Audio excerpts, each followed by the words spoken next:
17 seconds. That was how long it took for the pressure differential to equalize once the outer doors cycled open. I know because I measured it the first time. Recorded the duration in my personal log before I understood that personal logs were a waste of archival space. The number stayed with me regardless. 17 seconds from initiation to complete atmospheric evacuation. From breathable environment to hard vacuum. 17 seconds for everything inside a sealed section to stop being inside. To stop being anything at all, really, except debris tumbling through void.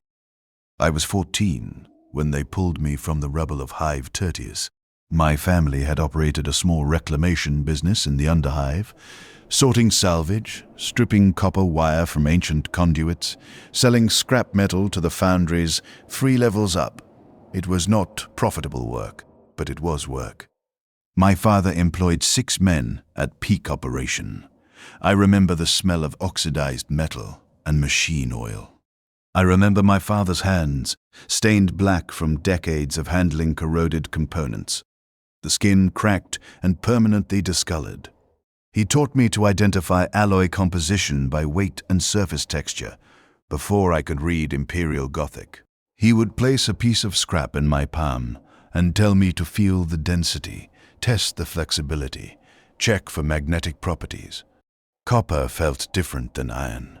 Steel had a particular cold weight that aluminum did not. These were practical skills, he said. The Imperium ran on metal. Understanding metal meant understanding how things worked. When the structure collapsed during a gang war we had nothing to do with, I was the only one they dug out alive. I had been in the lower sorting room when the upper floors came down. The metal bins we used for storage had created a small pocket around me. Airspace. Protection. My father had been 3 meters away in the main floor. They found him 4 days into the excavation. I was already processed and gone by then. The Scholar representatives arrived before the medical staff finished cataloging my injuries. They scanned my identification chip, verified my orphan status, and processed my conscription paperwork while I was still strapped to the gurney. They gave me something for the pain. I do not remember what. When I woke up, I was on a transport carrier with 47 other children, all of us heading toward the Naval Academy on Cipra Mundi. The transport took 6 weeks, long enough to understand that my previous life had ended completely. No return, no contact with anyone from Hive Tertius. The Imperium did not maintain family notification systems for conscripted orphans. If anyone from my father's business survived, they would not know where I went. I would not know if they looked. They assigned me to environmental systems training based on aptitude scores I never saw. Atmosphere regulation, pressure management, emergency protocols, void survival procedures. I learned the technical specifications of void-capable bulkheads before I learned why the Imperium needed so many ships. The instructors were former ratings, men who had served their tours and been reassigned to training duty because they had survived long enough to be considered experienced. They taught us that a ship's atmosphere was a consumable resource, like ammunition or fuel. It could be managed, it could be rationed, it could be expended tactically, it could be weaponized, it could be sacrificed. That last one did not make sense to me initially. Atmosphere was what kept people alive. Why would you sacrifice it? Instructor Varak explained it during our 3rd week of training. He pulled up a schematic of a standard cruiser-class vessel and highlighted the munitions storage decks. He said, "Promethium burns at 4,000 degrees in oxygen-rich environment. Standard suppression foam becomes ineffective above 2,500 degrees. Inert gas flooding can reduce oxygen levels, but if the fire has already achieved sufficient temperature, combustion continues through chemical decomposition of surrounding materials. Under these conditions, you have one option that reliably works. Remove all atmosphere. Fire requires oxygen. Remove oxygen, fire dies. Simple." Someone asked about crew in the affected section.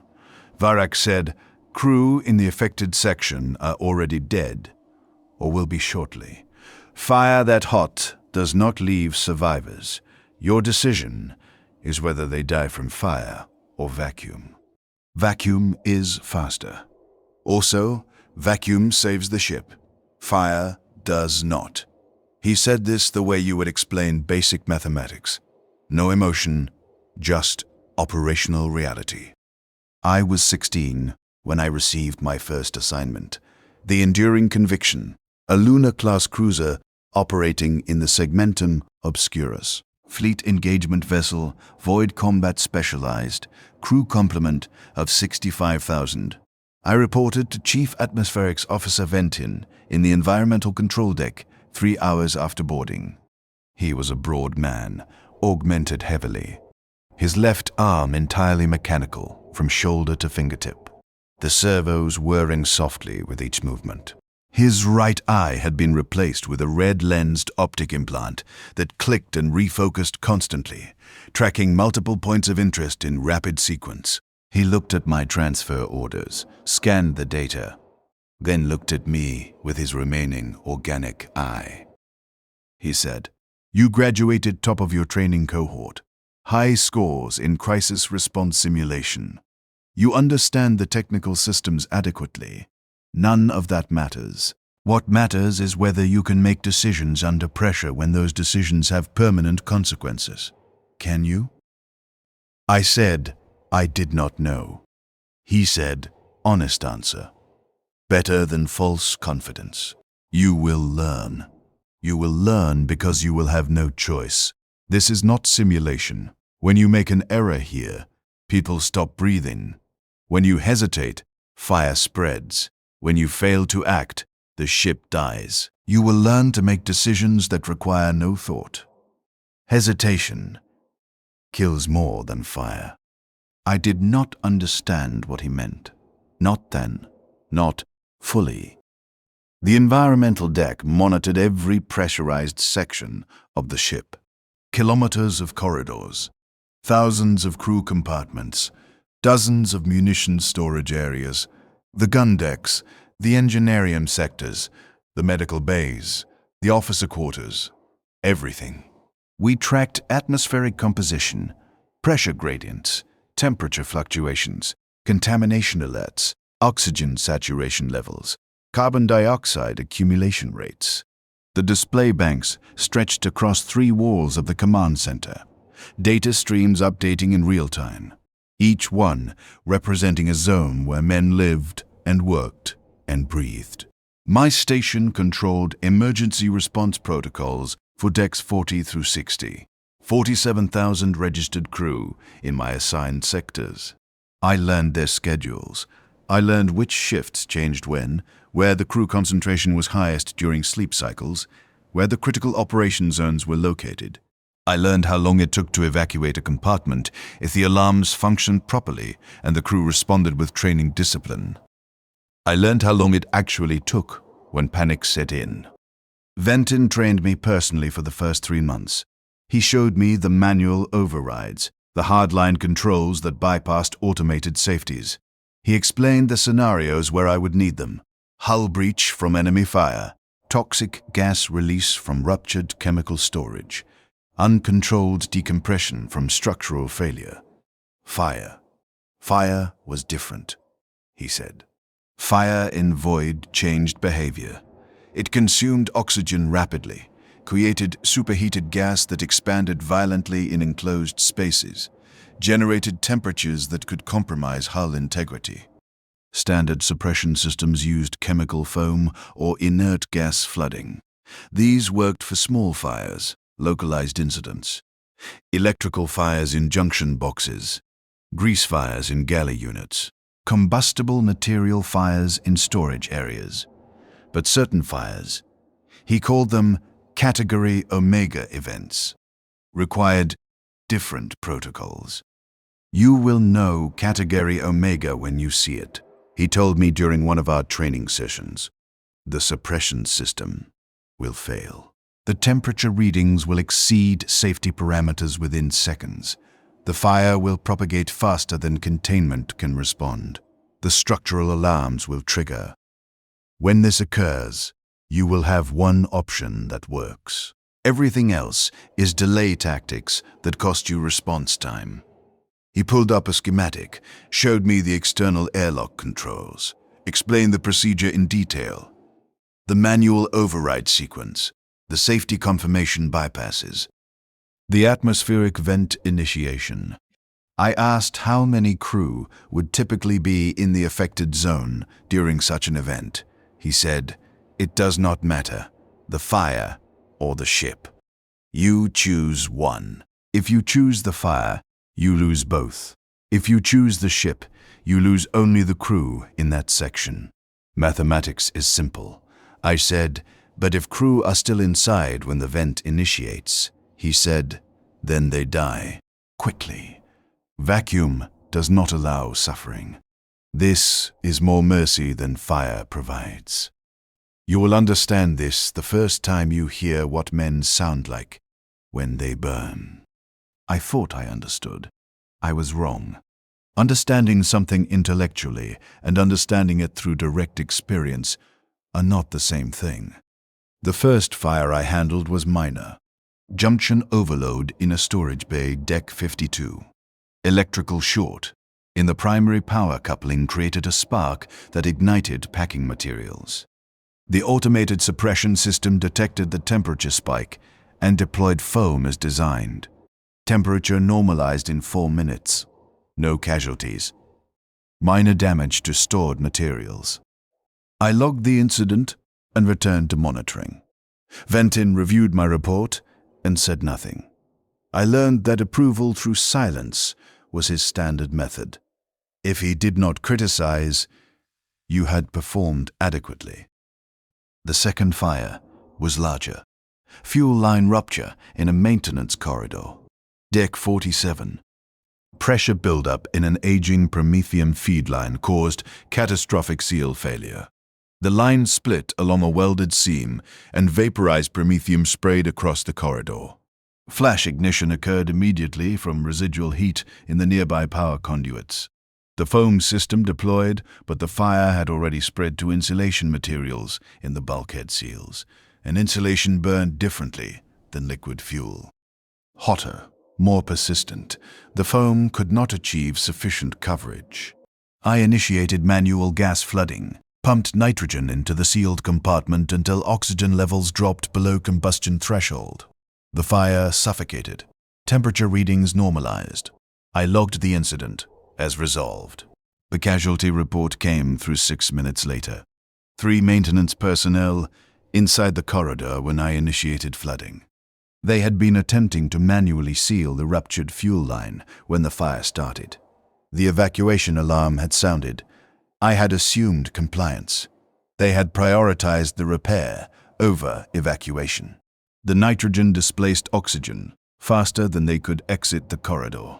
They suffocated before reaching the pressure door. I had not known they were still in there. The sensor system showed 3 biosigns in the corridor, but biosigns were secondary data during fire response. I monitored temperature and atmospheric composition, not personnel tracking. That was a different department.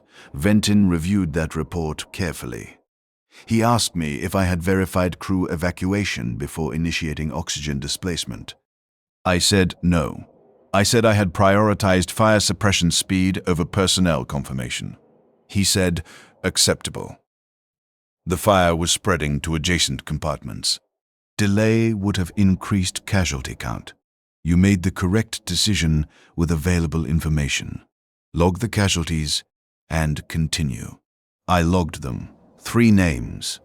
Maintenance Technician Harrow, Maintenance Technician Vess, Junior Engineer Kale. I still remember. No, I archived the memory. There is a difference. The names exist in storage. I do not access them frequently. Accessing them serves no operational purpose. But they are there. I met Carrick during a routine maintenance shift in the lower atmospherics plant 7 months into my posting. He was a munitions deck specialist, assigned to chemical storage management in the aft sections. We crossed paths in the recycler monitoring station, a cramped room where two different system branches intersected and required periodic manual verification that automated systems were synchronizing correctly. It was low-priority work, usually assigned to junior ratings who could be spared from primary duties. I was checking pressure gauge calibration. He was reading a technical manual, annotating margins with handwritten notes in small, precise lettering. I noticed because no one wrote by hand anymore. Everything was data logged, voice recorded, archived digitally. Writing consumed time and served no purpose that digital systems could not handle more efficiently. He looked up when I entered, nodded, went back to his manual. I performed my calibration check. The gauges were functioning within tolerance. I began logging the results. I asked what he was annotating. Curiosity, not operational necessity. He said, shelf life degradation rates for Promethium gel under combat storage conditions. The official manual lists 30 cycles as safe storage duration. Observation suggests 22 cycles under actual combat temperature conditions. The storage compartments are supposed to maintain 18 degrees. They fluctuate between 18 and 26 depending on engineering output. That temperature variance accelerates gel breakdown. I asked why he was tracking this manually instead of submitting sensor data to materials management. He said, because when I submit the data, it goes into a system I will never see again. Some analyst 3 decks away reviews it, maybe files a report, maybe does nothing. The information becomes something that exists elsewhere. When I write it, I remember it.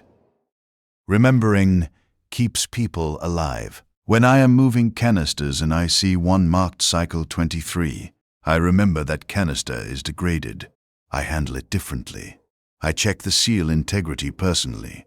I do not trust it. I did not understand the logic initially. Data systems existed specifically to eliminate the need for individual memory.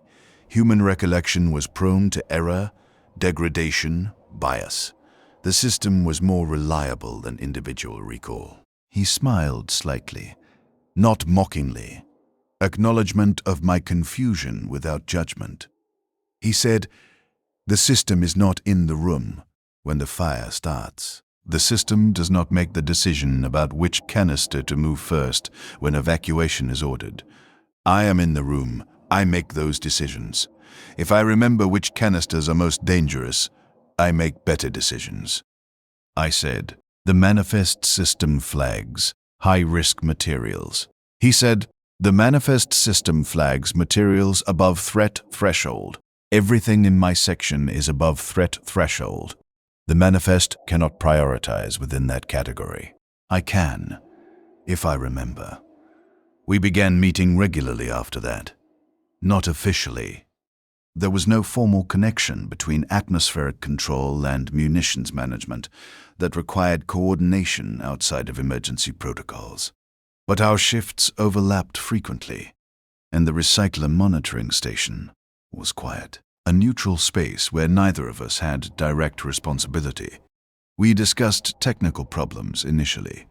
He explained the properties of various chemical compounds stored in his sections, combustion temperatures, vapor pressure, suppression requirements, storage stability issues.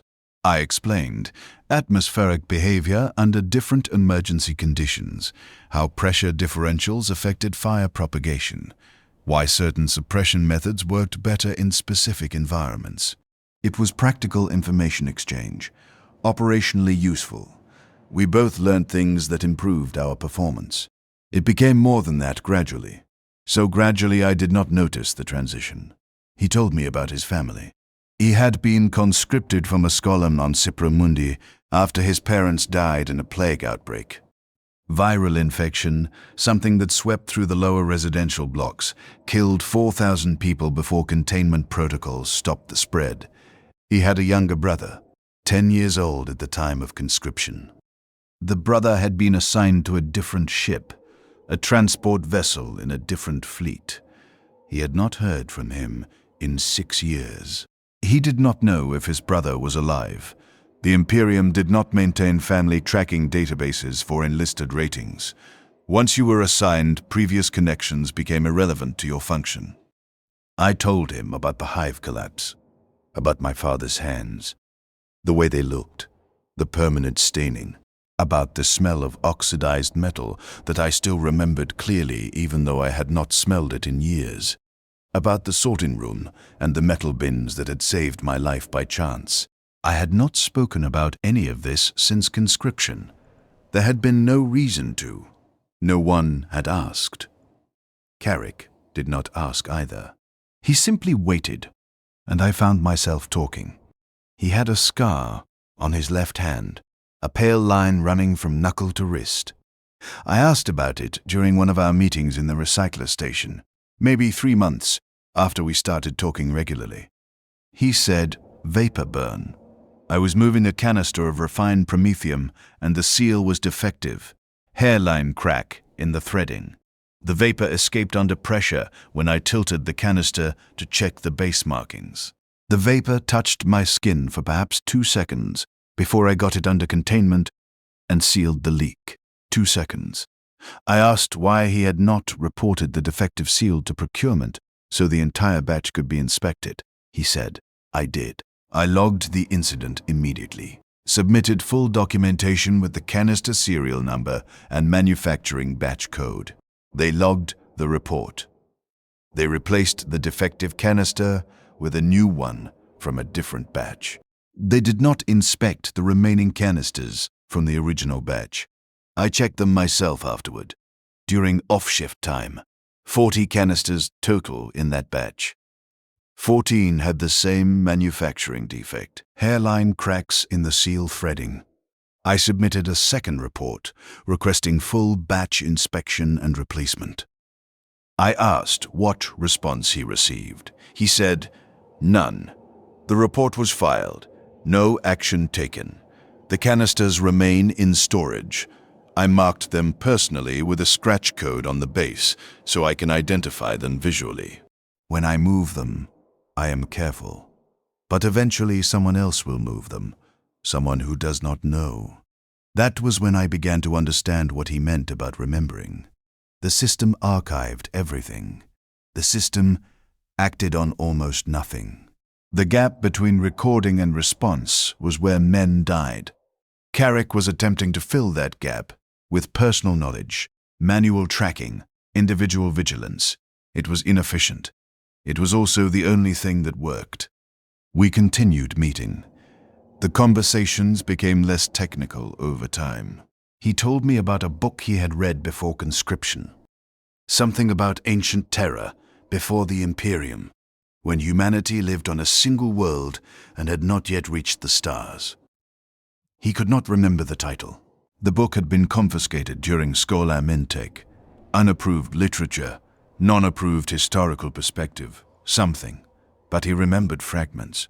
Descriptions of open sky, weather patterns, rain. I had never seen rain. Hive Tertius was enclosed, climate controlled through atmospheric processes. The enduring conviction was enclosed. I had lived my entire life inside manufactured environments, where atmosphere was a managed resource produced by machines. Carrick described rain as water falling from clouds in the open air, and I understood the physics, condensation, precipitation, atmospheric water cycles, but could not imagine the experience, water just falling, touching you, uncontrolled. He said, I think about it sometimes, standing outside with no roof, no walls, just standing there and feeling water touch my face, breathing air that nothing processed or filtered or recycled, air that just existed. I said, that air would likely contain biological contaminants, particulate pollution, variable oxygen content, potentially toxic compounds depending on local industrial activity. He laughed, not mockingly, a soft sound, genuine amusement. He said, you are absolutely correct, completely accurate. and I still think about it. I began thinking about it too. Not the rain specifically. The concept of existing in an environment not managed by systems I monitored and controlled. I found this thought uncomfortable. My entire function was atmospheric management. Removing myself from managed atmosphere felt like removing my purpose. What would I be in an environment I could not monitor or control or regulate? Carrick noticed my discomfort. He did not press the topic. He shifted conversation to safer subjects. Ship operations, deployment rumors that circulated through the crew, the quality of ration supplements in the current supply cycle. I appreciated this. I did not have the vocabulary to express appreciation then, but I archived the feeling. The sensation of being understood without requiring explanation, of someone noticing discomfort and responding to it without making the discomfort itself a topic of discussion. The enduring conviction entered combat operations in the Saros sector 3 months after I met Carrick. We engaged an enemy fleet, corrupted ships, vessels that had been imperial once, but were no longer recognizable as such. Structural modifications that made no sense, weapon configurations that violated standard design principles. They fought without coordination, but with disturbing effectiveness. The engagement lasted 6 hours. We took damage across multiple decks, hull breaches, plasma fire, casualty reports flooding every command channel. My sections held. No critical failures. Minor decompression in Deck 43, but the automated bulkhead sealed properly and I stabilized pressure within acceptable parameters. 17 casualties from the initial breach, dead before I could respond. I logged them and continued monitoring. Deck 47 had a small fire in a cargo bay, but the automated suppression handled it without requiring manual intervention. Deck 50, 2 experienced temporary pressure fluctuation from a damaged ventilation trunk, but I rerouted atmosphere through secondary systems and maintained breathable environment. Carrick's section also held. He sent me a brief message after the engagement concluded. All munitions secure. No fires.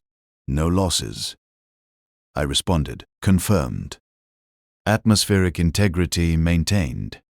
Operational status exchange. But I read his message 4 times before archiving it. I was relieved.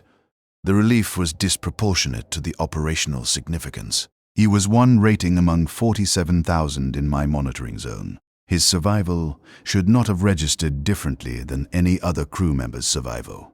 But it did. We met in the recycler station 2 days after the battle. He had a new scar, a burn across his forearm, from a coolant leak during the engagement.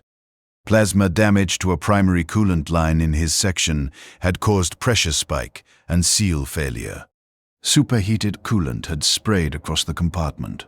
He had been moving explosive materials away from the damaged line when the spray caught his arm.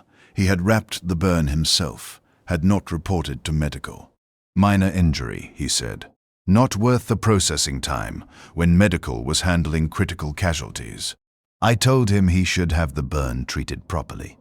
He said, medical is processing 300 wounded from the forward decks. 3rd-degree burns, radiation exposure, limb trauma. I can wait. This is superficial. I said, infection risk increases with delayed treatment. Burns are susceptible to bacterial colonization. He said, I know. I applied antiseptic from the munitions deck medical supply. I will monitor it. He did not monitor it adequately. The burn became infected. I noticed the discoloration when we met again a week later. The skin around the burn site was inflamed, reddened beyond normal healing response. He dismissed my concern, said he had applied additional antiseptic compounds, said it was healing, just slowly. It was not healing. I could see the inflammation spreading. The red area was larger than the original burn. Infection was advancing into surrounding tissue. I told him he needed to report to medical immediately. He said, if I report now, they will ask why I did not report the injury initially. Delayed reporting of injury can be logged as dereliction of duty, failure to maintain combat readiness, concealment of medical status. I cannot risk disciplinary action. I understood the calculation.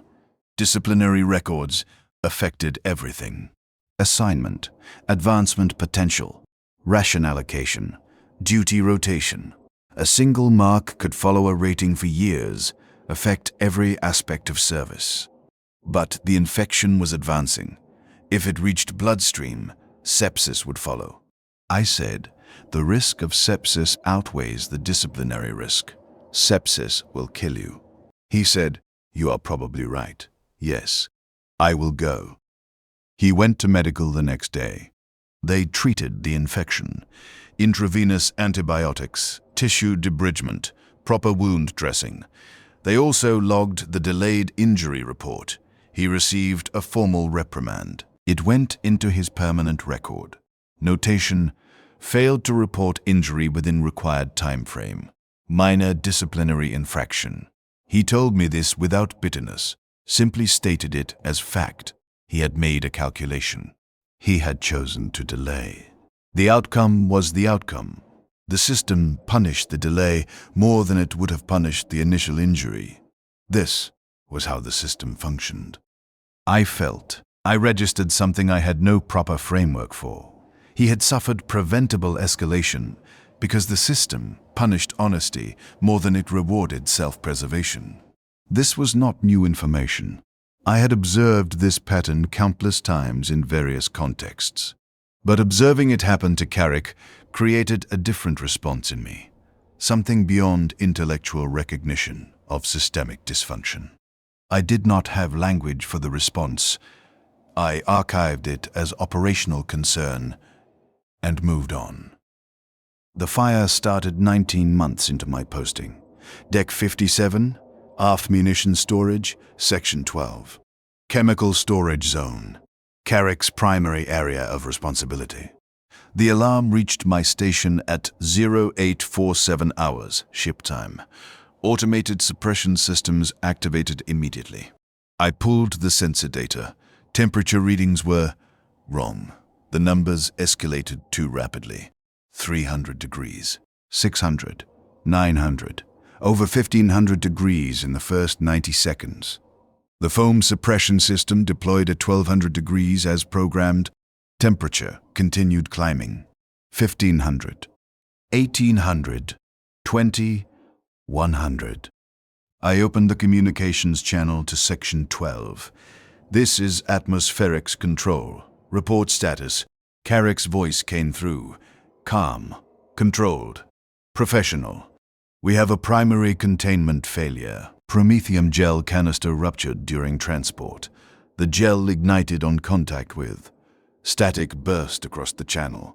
Some kind of interference. When his voice returned, it was strained. The foam is not suppressing. The temperature is too high. The fire is spreading to adjacent storage racks. I checked the manifest.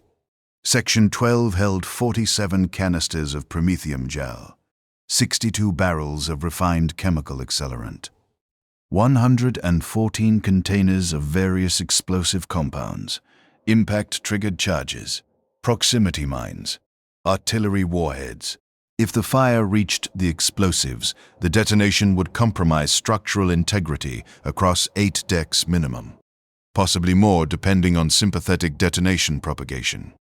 I said, initiate full evacuation. All personnel exit Section 12 immediately. He said, acknowledged. Crew is moving now.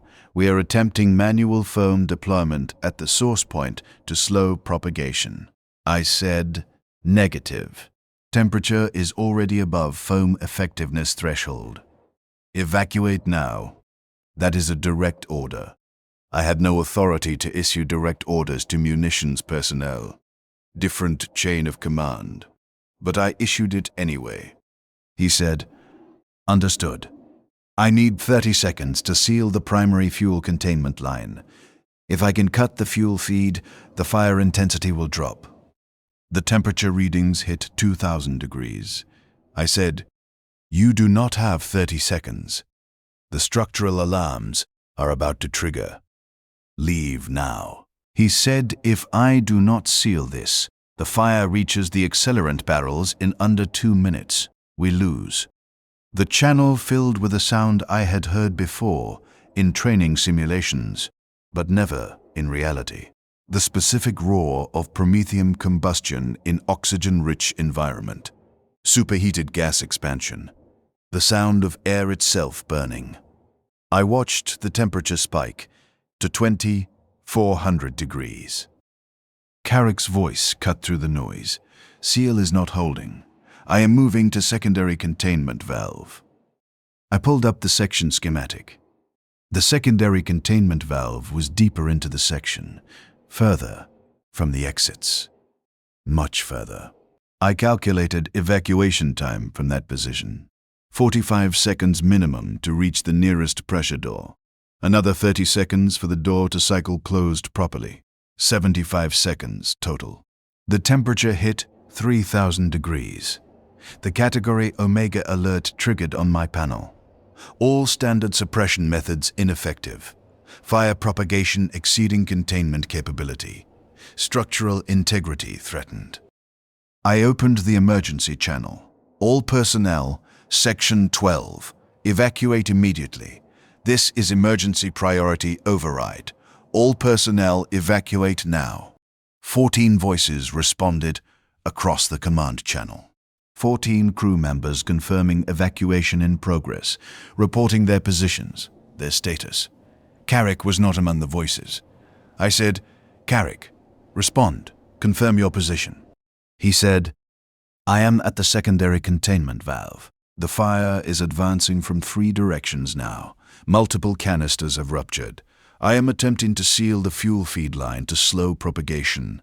I said, "The temperature is beyond suppression capability. Standard protocols have failed. You need to evacuate now." He said, "I understand. I am almost finished with the seal. 30 more seconds." The temperature climbed, 3200 degrees.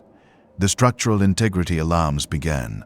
The bulkheads in Section 12 were rated to 4000 degrees maximum before catastrophic failure. We had minutes, maybe less. I looked at the override controls, the manual atmospheric vent. The procedure vent-in had shown me 3 years earlier, the procedure I had trained for 47 times in simulation. The fire or the ship? You choose one. I opened the ship-wide emergency channel. My voice sounded steady. I had been trained for steady voice under pressure. This is atmospherics control. Category Omega Fire Event in Section 12, Deck 57. Emergency atmospheric vent procedure will initiate in 90 seconds. All personnel must evacuate affected section immediately. Repeat, you have 90 seconds to reach safe zones. Carrick's voice came through on the direct channel. Negative. I can still seal the secondary containment. The fuel line is almost closed. Give me 2 minutes and I can stabilize this. I said, you do not have 2 minutes. The bulkhead integrity is failing. The temperature is at 3200 degrees and climbing. He said, if I leave now, the fire reaches the accelerant barrels and the explosive storage in under 3 minutes. We lose 8 decks. We lose everyone on those decks. 800 crew minimum. I said, if I do not vent now, the bulkheads fail, and we lose the entire aft section. We lose the ship. He said nothing for 4 seconds. I watched the temperature climb to 300 degrees. I watched the structural integrity percentage drop, 92%, 90%, 88%. Then his voice returned, quieter. I understand. You are correct. Initiate the procedure. I said, evacuate first. Move now, and you can make the pressure door. He said, "I am too far from the exit." "You know this. You have already calculated it." I had. I had calculated it the moment he mentioned the secondary containment valve. 45 seconds to reach the pressure door from his position. 30 seconds for the door to cycle. 75 seconds minimum. The bulkheads would fail in 60 seconds maximum, according to current temperature progression. I had to initiate the vent before bulkhead failure, or the procedure would not contain the damage. I said, "You can make it if you move now." Immediately. He said, "No, I cannot. The mathematics do not work, but I can buy you 15 more seconds. I am going to manually shut down the fuel feed valve. When I cut it, the fire intensity will drop enough to stabilize the bulkhead temperature temporarily. That gives you time to verify full evacuation of the adjacent sections.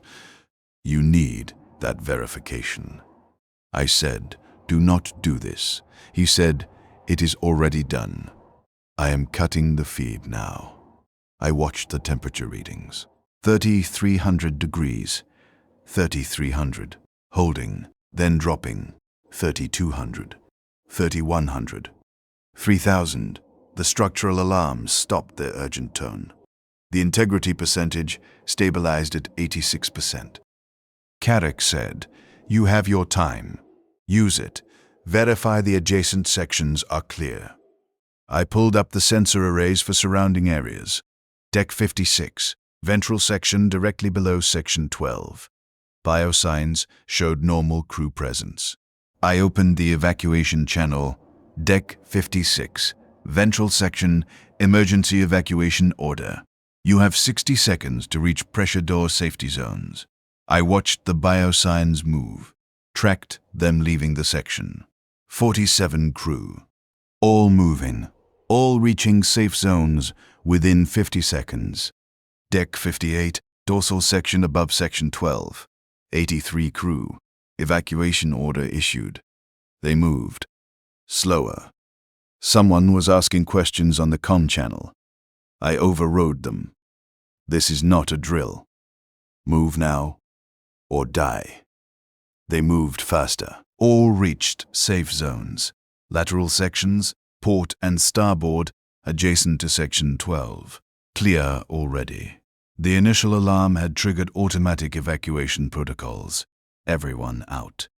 I verified each section twice. Every adjacent zone was clear, except section 12 itself. The temperature began climbing again. 3,000 degrees, 3,100. The seal Carrick was maintaining manually was failing. The fuel feed was reopening under pressure. I opened the direct channel. "Carrick, the adjacent sections are clear. If you move now," he said, "the feed is cut but not sealed permanently. If I release the manual valve, it will reopen fully. The pressure is too high. The fire will resume at full intensity immediately. You will be back where you started, except you will have lost the time I bought you." I said, "I will vent the section anyway. Your remaining there will not change the outcome." He said, "It will change the timing. I can hold this valve for another minute.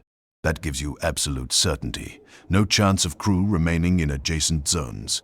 No variables. Clean decision." I did not know what to say. There was no procedure for this, no protocol, no training scenario. The simulations never included someone choosing to stay.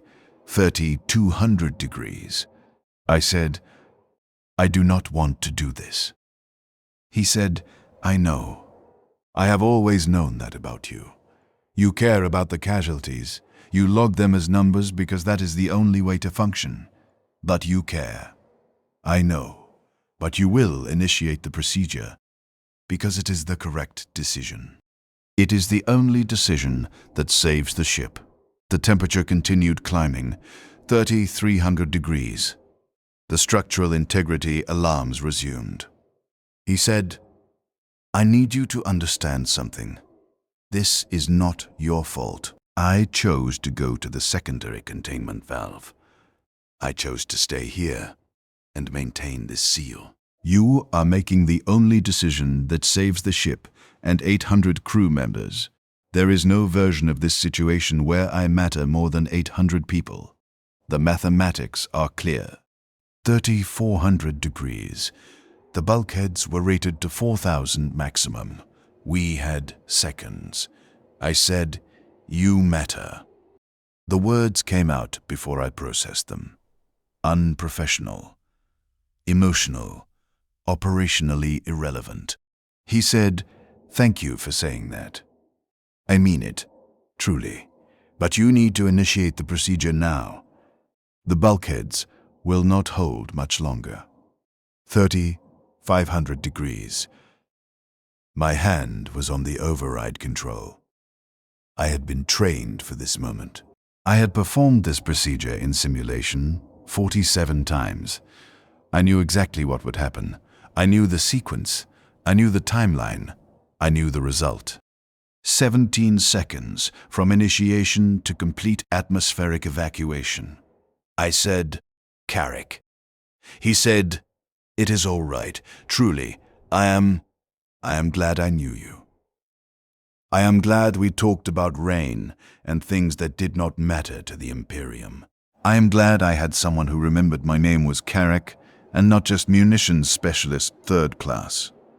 Thank you for that." 3,600 degrees. I initiated the procedure. The external airlock doors opened. The atmospheric pressure in Section 12 was standard shipboard environment, 101.3 kilopascals.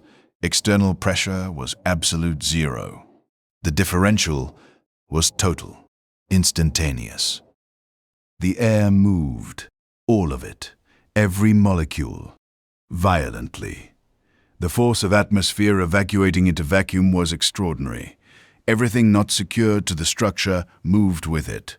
Supply crates, loose equipment, tools, fire suppression canisters, ruptured Promethean containers, bodies, Carrick. I watched the sensor data because that was my function. The temperature readings dropped immediately. No oxygen, no combustion. The fire died in under 2 seconds. The flames simply stopped existing. Total atmospheric evacuation occurred in 17 seconds exactly. Same as every simulation. Same as the first time I had measured it years ago. 17 seconds for Section 12 to transition from pressurized environment to hard vacuum. 17 seconds for everything inside to die. I sealed the external doors. The procedure was complete. Section 12 was now void. Unpressurized. Uninhabitable. The fire was suppressed successfully. Structural integrity was preserved. No explosive detonation had occurred. The adjacent decks were intact. 800 crew members continued breathing. I logged the incident. Category Omega Fire. Section 12, Deck 57. Suppression method. Emergency atmospheric vent. Structural integrity maintained. Explosive detonation prevented. Total atmospheric evacuation time, 17 seconds. Casualty count, 1. I did not log the name immediately. I sat at my station and looked at the sensor panel. Section 12 now showed hard vacuum, 0 pressure, 0 oxygen. Temperature dropping rapidly as the superheated metal radiated heat into space. All biological readings flatlined.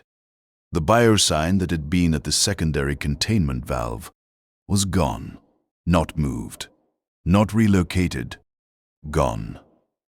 Ceased. I should have continued monitoring.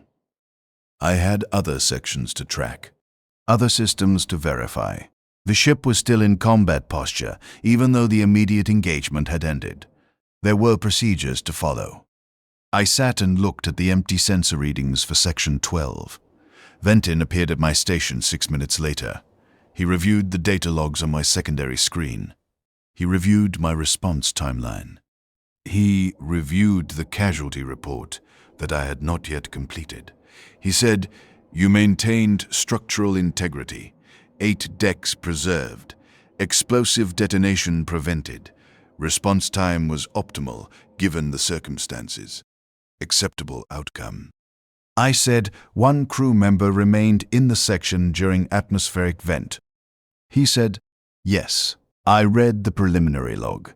Did you verify evacuation before initiating the procedure? I said, he chose to remain.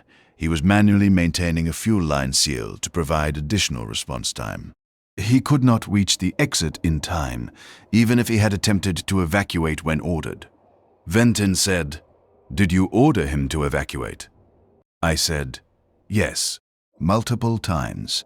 He said, did you provide adequate warning before initiating vent procedure? I said, yes. 90 seconds advance warning on ship-wide emergency channel. Direct communication with the crew member in question. He said, then you followed protocol correctly. He made a choice to remain. That choice was his responsibility, not yours. Log the casualty and continue monitoring. The ship requires your attention. I logged the casualty. Name, Carrick. Rank, Munition Specialist, 3rd Class. Service number, 7754889 Delta. Assigned Section Deck 50, 7, Aft Munition Storage. Cause of death, atmospheric evacuation, emergency fire suppression protocol. Time of death, 0854 hours. Contributing factors, voluntary refusal to evacuate during emergency, manual maintenance of fuel containment system. I submitted the report. I continued monitoring. The ship maintained combat operations for another 6 hours. We engaged 2 additional enemy vessels. My sections experienced minor damage. I managed it. I logged it. I functioned. Carrick's section, Section 12, remained void. A maintenance team would eventually repressurize it, repair the fire damage, restore it to operational status. That would take weeks. For now, it was simply empty space. Vacuum contained by bulkheads. 47 promethium canisters that had not ignited, frozen solid in the absence of atmospheric heat transfer. 62 barrels of chemical accelerant, intact. 114 explosive devices, unchanged. 1 body, frozen, suspended wherever the atmospheric evacuation had deposited it. I did not think about that. Thinking about it served no operational purpose. I met with Venton for my regular performance review 2 weeks after the incident. He noted my response time during the Category Omega event. He noted my adherence to emergency protocols. He noted my successful preservation of ship integrity under extreme circumstances. He recommended me for advancement to Secondary Atmospherics Officer. I accepted the recommendation. I completed the additional training. The advanced courses covered multi-deck emergency response coordination, fleet-level atmospheric management, crisis decision-making under combat conditions. I scored highest in my training cohort. I received the promotion 4 months later. Carrick's personal effects were distributed according to Imperial Navy regulations. His few possessions were catalogued by the ship's administrative staff and either reassigned to other crew members or disposed of according to material value. The technical manual he had been annotating, the one with his handwritten notes about promethium gel degradation, went to another munitions specialist. I do not know who. I do not know if they read his margin notes. I do not know if they understood what he had been trying to do. I did not request any of his effects. There was no regulation that would have permitted it. We had no official connection, no formal bond recognized by Imperial Navy record-keeping. We were 2 ratings who had occasionally discussed technical matters in a recycler monitoring station. That was the extent of our relationship, according to any documentation. I knew this was insufficient. I knew the record was incomplete. I knew that Carrick had mattered in ways the Imperium did not measure or acknowledge or care about. But the record was all that remained. I continued my duties. I monitored atmospheric systems. I responded to emergencies. I implemented suppression protocols when necessary. I saved the ship 17 more times over the next 4 years. I lost crew in 8 of those incidents. Different numbers each time. 3 crew in a decompression event, 7 in a toxic gas release, 12 in another fire suppression that required partial atmospheric venting. 41 in a catastrophic hull breach where the bulkheads failed before I could seal the section. I learned to make decisions that required no thought. Hesitation kills more than fire. Ventin had been correct about that. He had been correct about everything. I stopped meeting anyone in the recycler station. I stopped having conversations unrelated to operational necessity. I filed reports. I logged casualties. I maintained atmospheric integrity across my assigned sections and eventually across the entire ship when I was promoted to Chief Atmospherics Officer after Ventin retired. I performed my function. The Imperium gave me more crew to protect. 65,000 on the enduring conviction, then 83,000 when I transferred to a larger vessel, then 112,000 when I was assigned to a battleship-class command. More sections to monitor, more systems to control, more decisions to make, more fires. I encountered Category Omega events 14 times across my career. 14 fires that could not be suppressed by standard methods. 14 times I initiated emergency atmospheric vent procedures. The casualty counts varied. Sometimes the sections were mostly evacuated. Sometimes they were not. Sometimes crew chose to remain for the same reasons Carrick had chosen. Attempting to contain the fire, attempting to prevent worse outcomes, attempting to save others. I stopped learning their names after the 5th incident. Names were inefficient. They created emotional attachment that degraded decision-making capability. I logged them as numbers. Casualty counts, statistical data, 12 casualties in one incident, 37 in another, 4 in another, 68 in the worst one, a fire that spread across multiple connected sections before I could isolate them properly. I calculated that I killed... No, that is incorrect terminology. I implemented emergency protocols that resulted in the deaths of approximately 247 Imperial Navy personnel across my career. That number preserved approximately 16,000 others who would have died if the fires had not been suppressed. The mathematics were clear.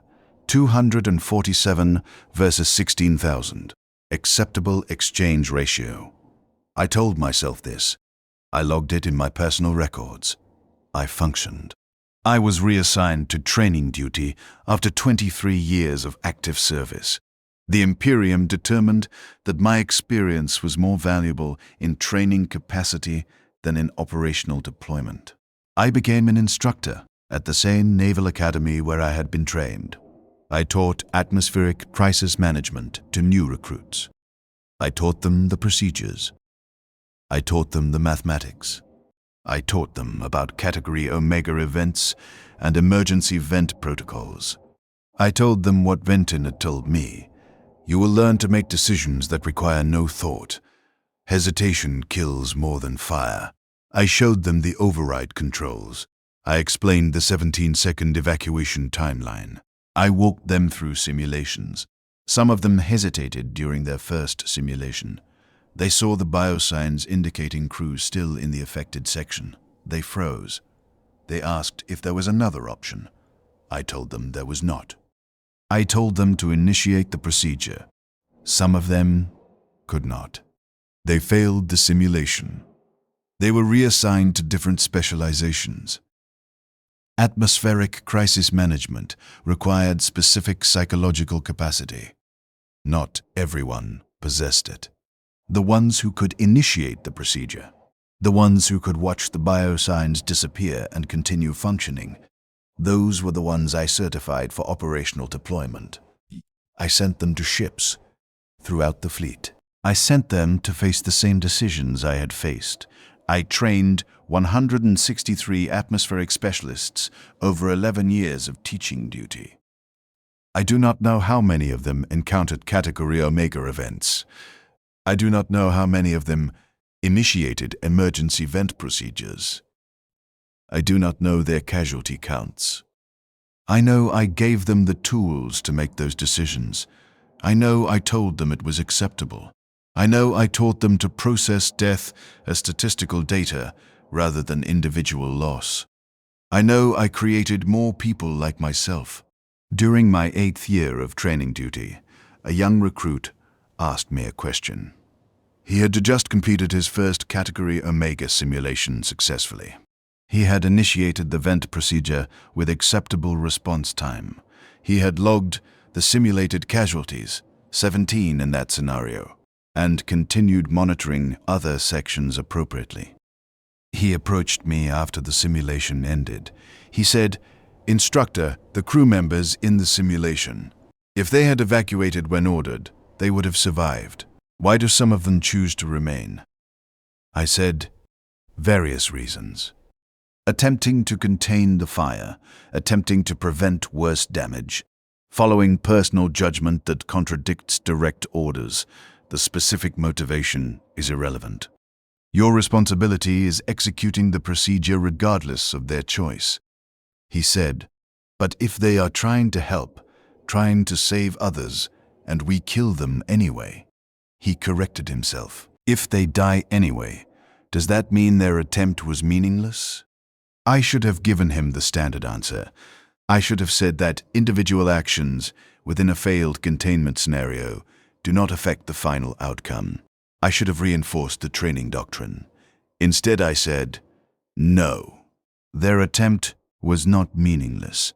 They bought time. They reduced fire intensity. They allowed more accurate damage assessment. They provided additional response capacity.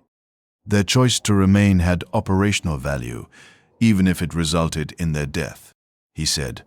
"So we should remember them, acknowledge what they did." I said, "You will log them. That is acknowledgement. That is what the Imperium provides. Data, records, statistics. Nothing more is required." He looked uncertain. He wanted more. I could see it. He wanted to believe that the casualties mattered beyond their statistical value. I did not tell him they did. I did not tell him they did not. I dismissed him and moved to the next training scenario. That night, I did not sleep well. I had not slept well for years. I dreamed about fires. I dreamed about sensor panels showing biosigns disappearing. I dreamed about 17-second countdowns. Sometimes I dreamed about rain, water falling from open sky, air that existed without processing or management or control. I did not know why I dreamed about this. I had never experienced it. Carrick had told me about it years ago, and the image had persisted in my memory, corrupted, degraded, but still accessible. I wondered if Carrick's brother had survived, if he was still serving somewhere in the fleet, if he ever thought about the sibling he had lost contact with decades ago, if he even remembered Carrick's name. I wondered if anyone else remembered Carrick. The munitions specialist who had replaced him probably did not. The maintenance crews who eventually repressurized Section 12 certainly did not.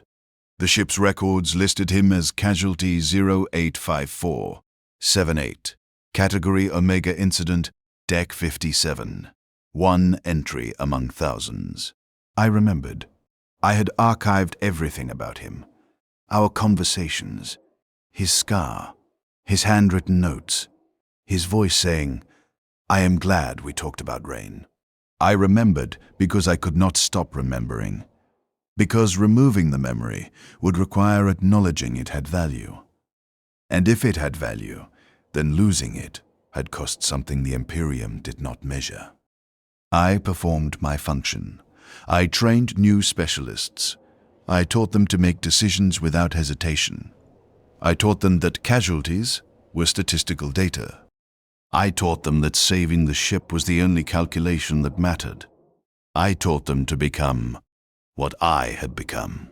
The Imperium gave me a commendation after 16 years of training service, recognition for exceptional contribution to naval atmospheric crisis response capability. They noted that specialists trained under my instruction had maintained significantly higher ship survival rates during Category Omega events compared to previous training cohorts. Higher ship survival rates meant more emergency event procedures executed without hesitation, meant more casualties processed efficiently, meant more crew dying in 17-second windows, while someone like me watched the biosigns disappear and logged the numbers. I accepted the commendation. I filed it with my service records.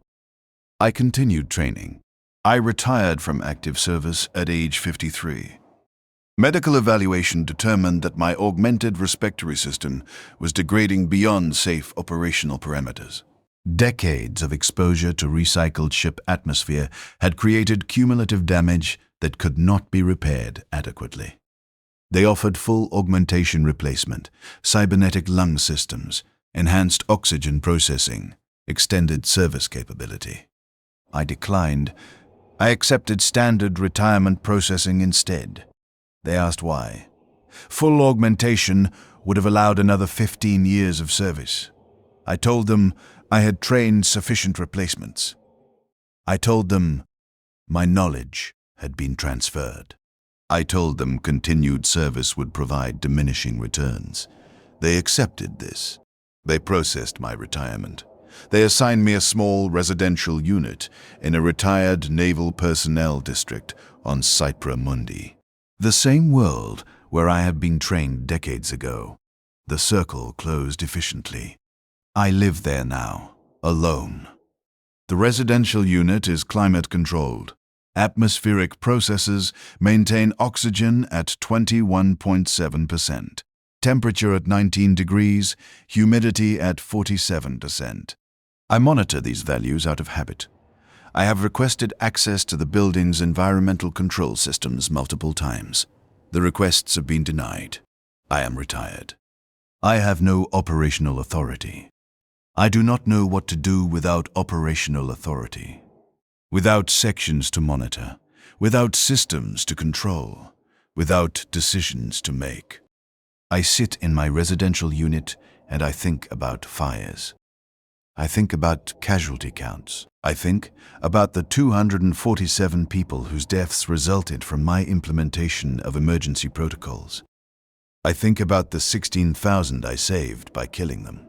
The mathematics remain clear: 247 versus 16,000. Acceptable ratio, necessary sacrifice, optimal outcome. I know this. I calculated it. I verified it. The numbers are correct. But I also think about Carrick. One person, one casualty, one biosign disappearing from my sensor panel in 17 seconds. One person who mattered in ways the mathematics could not measure. I archived everything about him. I have reviewed those archives thousands of times since his death. Our conversations. His observations about promethium gel degradation. His questions about rain. His choice to remain at the secondary containment valve. I have archived everything about the others too. The names I told myself I stopped learning. I lied. I learned them all. Every casualty from every emergency vent procedure I implemented. I archived them because deleting them would have required acknowledging they did not matter. They mattered, all of them, every single one. The Imperium does not measure this. The Imperium measures ship survival, mission completion, operational effectiveness. The Imperium logs casualties as numbers and moves on. I moved on. I functioned. I performed my duty for 23 years of active service and 11 years of training duty. I created a system that processes human beings as expendable resources. I taught others to do the same. I optimized the procedure. I reduced hesitation. I increased efficiency.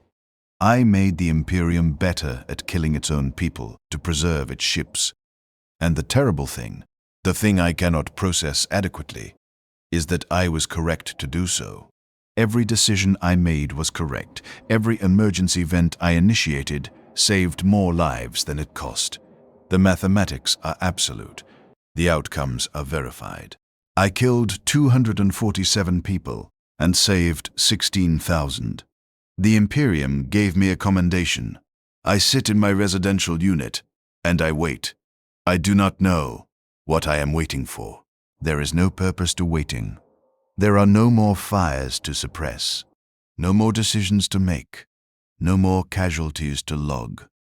I exist now as something that served its function and has no function remaining. The Imperium has no protocol for this state, no procedure, no optimization. I think about rain sometimes. Water falling from open sky. Carrick's brother standing somewhere under that rain, if he is still alive, if he remembers, if he knows that Carrick died maintaining a fuel line seal so 800 people could continue breathing. Probably not. The Imperium does not maintain those records. I maintain them, in corrupted personal archives that serve no operational purpose, in memory files that degrade slowly, like promethium gel stored too long at elevated temperature. I remember their names, all 247 of them. I remember the 17 seconds. I remember that I was correct. I remember that being correct cost everything the Imperium did not measure, and I continue, because continuing is all that remains, because the system I served and perpetuated and optimized continues, because somewhere in the fleet, right now, another atmospheric specialist is watching another Category Omega fire escalate. They are calculating evacuation times.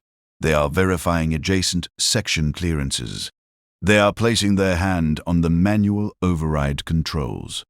They are making the correct decision. They are learning to make decisions that require no thought. They are learning what I taught them. Hesitation kills more than fire. The fire or the ship. You choose 1. 17 seconds from initiation to complete atmospheric evacuation. The mathematics are clear. The casualties are logged. The ship survives. This is what the Imperium requires. This is what I provided. This is what I taught others to provide. This is what remains when you optimize human beings into statistical data. Numbers, procedures, acceptable losses, and memory, degraded, corrupted, operationally irrelevant, but persistent. I remember his name was Carrick.